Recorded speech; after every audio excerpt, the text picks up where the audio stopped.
২১-এর বিধানসভা নির্বাচনে বাংলার মাটিতে ছন্দপতন ঘটেছিল বিজেপি। তারপর পৌর ভোট, পঞ্চায়েত ভোট, ২৪-এর লোকসভা নির্বাচন এবং সদ্য সমাপ্ত উপনির্বাচন। কেবলই রক্তক্ষরণ হয়েছে বিজেপির। গেরুয়া দলের প্রতি মোহ কেটেছে আম বাঙালি। তাতেই বাংলায় বিজেপি সদস্য সংগ্রহ অভিযান মুখ থুবড়ে পড়েছে।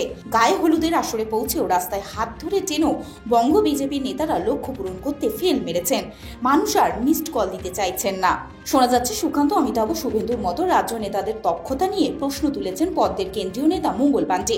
সদস্য সংগ্রহ অভিযান নিয়ে সম্প্রতি সল্টলেকে আয়োজিত কর্মশালায় মঙ্গল পাণ্ডে নাকি বলেছেন, সদস্য সংগ্রহে রাজ্য নেতৃত্ব ব্যর্থ হয়েছে। অমিত শাহ বাংলার জন্য ১ কোটি সদস্য সংগ্রহের লক্ষ্যমাত্রা দিয়ে গিয়েছিলেন। সময়সীমা ছিল নভেম্বর। এ রাজ্যের নেতারা সময়সীমা বৃদ্ধির জন্য বায়না ধরেন। সময়সীমা ডিসেম্বর পর্যন্ত বাড়ানো হয়েছে। তারপরও অভিষ্ট লক্ষ্যের ধারের কাছেও নাকি পৌঁছাতে পারেনি পদ্ম পার্টি। শোনা যাচ্ছে এখনো পর্যন্ত বাংলায় বিজেপির সদস্য সংগ্রহ হয়েছে মাত্র ২৬,৯৩,০০০। তাই যদি হয় তাহলে ১ কোটি সদস্য সংগ্রহের জন্য হাতে সময় আর মাত্র ১০-১২ দিন।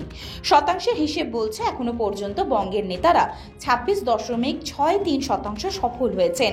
পাশ করতে নিদিন পক্ষ ৩৪ নম্বর দরকার। বছর দেড়েকের মধ্যেই বঙ্গের ভোট।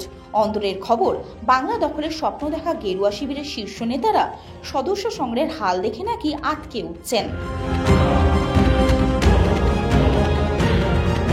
খবরের সমস্ত আপডেট সবার আগে পাওয়ার জন্য অবশ্যই চোখ রাখুন দৃষ্টিভঙ্গির ফেসবুক, ইউটিউব এবং ইনস্টাগ্রামে।